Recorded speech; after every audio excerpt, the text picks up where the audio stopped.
चलिए छात्रों, आज हम अध्याय 3 से, जिसका नाम है दो चर वाले रैखिक समीकरण युग्म, से विलोपन विधि देखेंगे। ठीक है, प्रश्नावली 3.3 में है ये विधि। अब देखिए, आपके सामने मैं सॉल्व करूंगा अभी। प्रश्न पहले का पहला है ना, प्रश्न लिख दिया है मैंने। क्या है? x + y = 5 और 2x - 3y = 4। ठीक है, अब जैसा आप देख पा रहे बेटा कि विधि का नाम क्या लिखा है? विलोपन विधि। विलोप का मतलब होता है समाप्त करना। ठीक है, विधि के नाम से स्पष्ट हो रहा है कि हमको करना क्या है। अब इधर देखिए, या तो हम x को खत्म कर दें या तो हम y को खत्म कर दें। दो में से किसी एक को भी अगर हमने खत्म कर दिया तो हमारा आंसर आ जाएगा। ठीक है, अब इस विधि में करना क्या रहता है? सबसे पहले आपके गणित के अंक जो भी है, चाहे वो x के साथ हो चाहे y के साथ हो, वो कैसे होना चाहिए? समान। तो हमने अभी डिसाइड किया कि हम x के गुणांक समान करेंगे। ठीक है, इसको दे दिया हमने इक्वेशन फर्स्ट नाम, और ये हो गया कौन सा? Equation second. ठीक है, हमने अब वही किया, तो गुणांक समान वही लिख रहा हूं मैं। x के गुणांक समान करने के लिए, समान करने हेतु, ठीक है, समीकरण 1 में, इक्वेशन फर्स्ट में, समीकरण 1 में देखिए, ये वाले दो का गुना कर देंगे हम। ठीक है, एक में किसका गुना करेंगे? ये दो का, ताकि यहाँ भी दो आ जाए। समीकरण 1 में 2 से, तथा समीकरण 2 में, समीकरण 2 में यहाँ के 1 से गुना कर दें। 1 से गुना करने पर, ठीक, चलिए गुना करेंगे। अब तो हमने लिखा, पहले समीकरण नंबर 1 लिख दूं मैं, x + y = 5। इसमें हमको किससे मल्टीप्लाई करना है?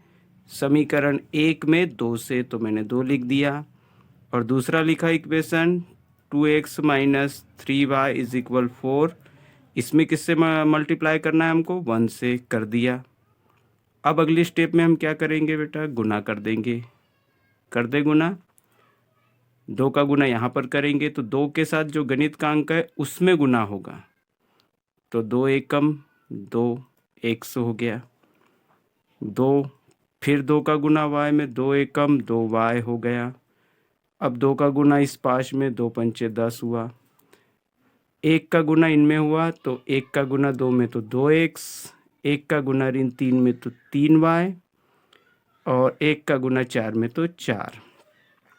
ये देखिए, ये हमारे x के साथ जो गणित के अंक ये कैसे हो गए? अब समान हो गए। समान हो गए, तो अब अगर अंक समान है आपके, तो आपको यहाँ पर क्या लिखना पड़ेगा? घटाने पर। क्यों लिखेंगे घटाने पर? ताकि आपका नीचे का चिन्ह बदल जाए। जैसे घटाने में हम नीचे वाले चिन्ह बदलते हैं ना, सब्ट्रैक्ट में, वही किया।